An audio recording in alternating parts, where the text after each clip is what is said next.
So I was brought up in the church as a young girl. My mother took all of us, all five of her kids. We would go to church every Sunday, every Wednesday, and every Friday.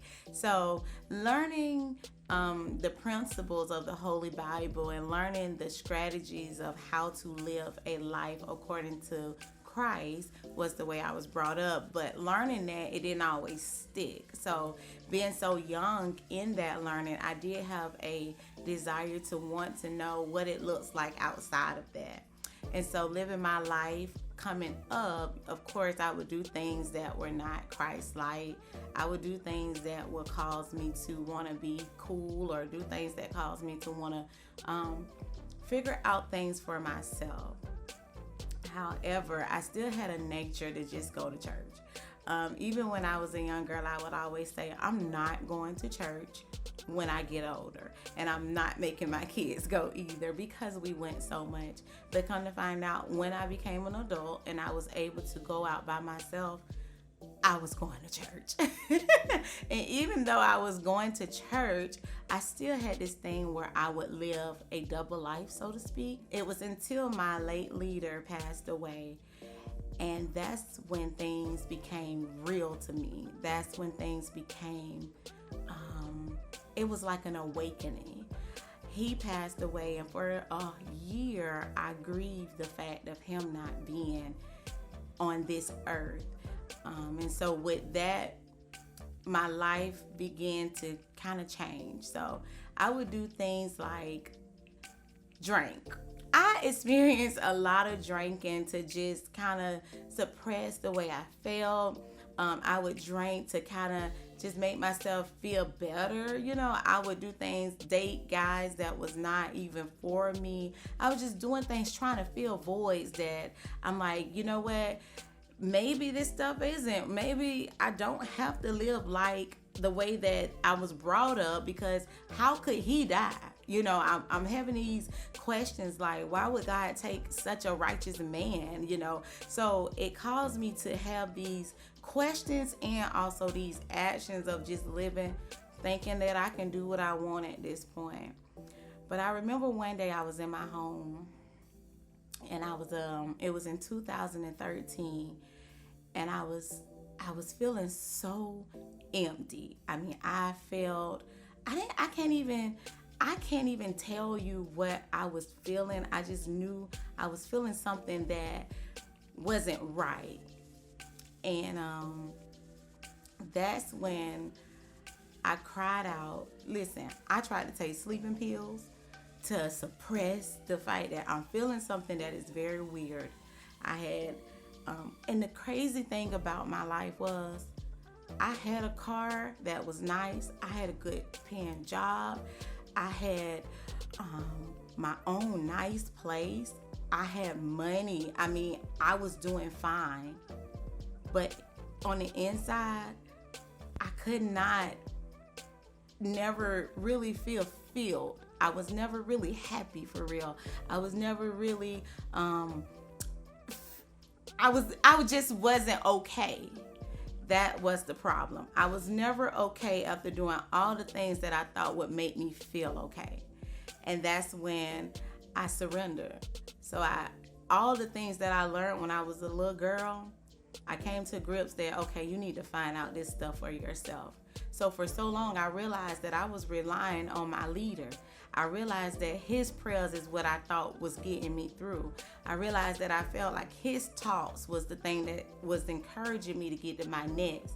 When he left, I realized that, okay, now you're going to have to figure this out for yourself, because he was a crutch in my life. And so I decided to meet God on a personal level. And that's when I surrendered back in 2013. And I gave my life over to Christ. And I'm not going to tell you it was easy, but I gave up everything I knew. I decided that I would no longer live by my rules, but I wanted to live by the rules that I learned when I was a younger child. I wanted to live by the statutes of knowing this like-minded character of Christ. I wanted to know this thing that really helped. And my key word was, those who hunger and thirst after righteousness shall be filled. So I wanted to know what that feeling was. because I didn't have it when I was out doing all the things that I thought I was big enough to do. Sometimes in life, what I had came to realize that your call is really what you have been doing without walking really into it. And so when I look back, as I started my journey of denouncing myself, rejecting myself, and dying to my own self-will, I would look back when I would be in places where the Lord would use me, and God would help me to do things that would encourage someone, or just having a casual conversation with someone. And how enlightened they become after this conversation, and how empowered, and how they wanted to go to the next, or they wanted to do things that they never even thought of it in that sense, or they didn't see it that way. And God would use me to give them those tools or those strategies to literally help them get to their next. And I realized that, Tracy, you've been doing this same thing all your life. Every relationship I had ever even been in, I would help that person get to their next, or I would do something that will encourage them to be a better person, or a greater them, or to walk in their career path. So what was so funny to me was when I was walking into a new life with Christ, and God was using these same things that I already was doing, but using it for His glory, is when I realized Tracy Metelus Ministries. That's how I became into doing healing and restoration.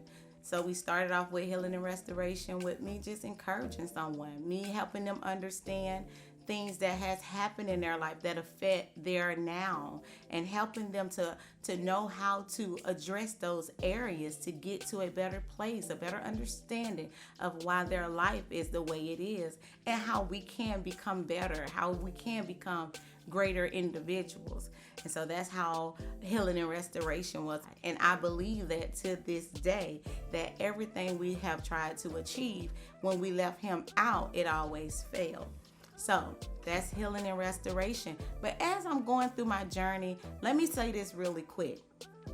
Please don't think for a second that I did not have challenges to get to where I was, because this story may sound like, oh, she did this, or it was easy for her to get to here or there. But no, I had to go through this one day at a time. And so with going through this one day at a time, it took many a nights where I did not want to even submit no more. Things became more challenging for me. The closer I become to what God was calling me to do, things became more challenging, where I went through the lights and the dislikes. I went through the lies. I went through things that want to push me back, to make me say, no, I'm giving up, because this is not what really I have what I didn't agree to. That's what I would say. Lord, I didn't agree to this.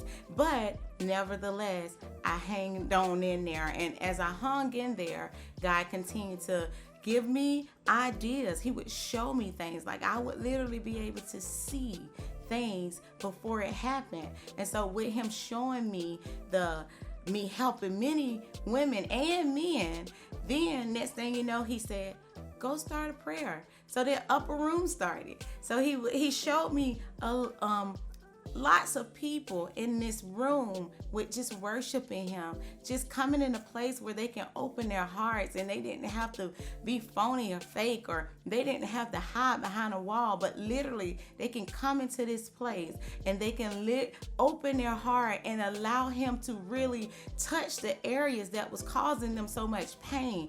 And they were I'd seen people just laying out before Him and allowing Him to be the infilling, and they didn't have to turn to things no more. And that's when He said that was upper room. And then next thing you know, He showed me a group of women out of upper room. He said, take some women and start doctrine, start having them to walk in discipleship in my character, the same way you had to denounce yourself. Show them that rope, give them the blueprint, sit and train them one by one, as a group. And that is how sisterhood was birthed. So we would come together, and we would come and learn God and be I like to say going under construction to be rebuilt. So we would literally be torn down and to come into a place to be rebuilt into the truth of who we really are.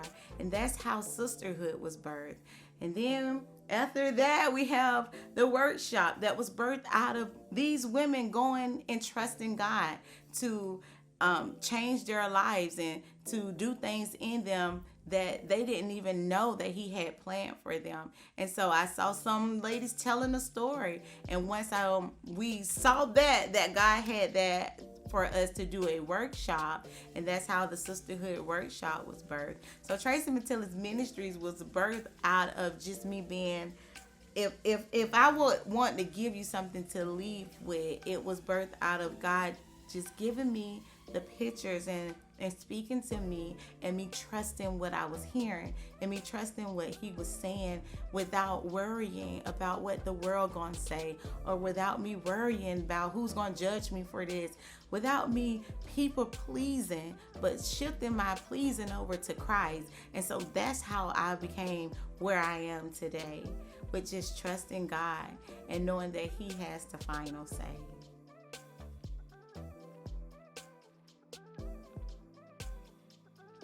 So I just want to say, even sometimes with me being in a place where I did surrender my life and I did decide to follow Christ, sometimes I still felt stuck in areas because I wanted to please more of a tradition and a religious practice, more so than to really become in tune with a relationship.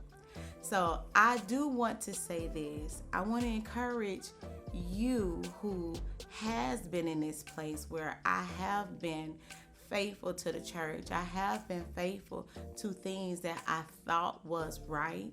However, I still feel stuck. Because you are that one that God is saying, I'm calling you deeper. You are that one that he's saying, I'm saying, launch out your net and don't stay shallow at the surface of it, but go into the deep places of where I really called you. Your routines and your rituals may be good for you then, but now I'm calling you into a new place where my intimate relationship is for you now. And so I want you to learn my new relationship now that will take you into places that I promise you that you know you saw, that you know you feel, that you know that I told you, but yet you don't understand how to get there. So I want to encourage you to go deeper. I want to encourage you to lay with him and ask him for yourself. I want to encourage you to know that there does not have to be no priest, no pastor, no nobody that has to go to him for you. You don't have to rush to a church just to get to him. I want you to know that you can lay right where you are and allow him to come in right now, and he'll do the work right now with nobody else. So that's what I want to encourage you today, to know that God loves you personally. And so he wants you to go deeper into who he is inside of you.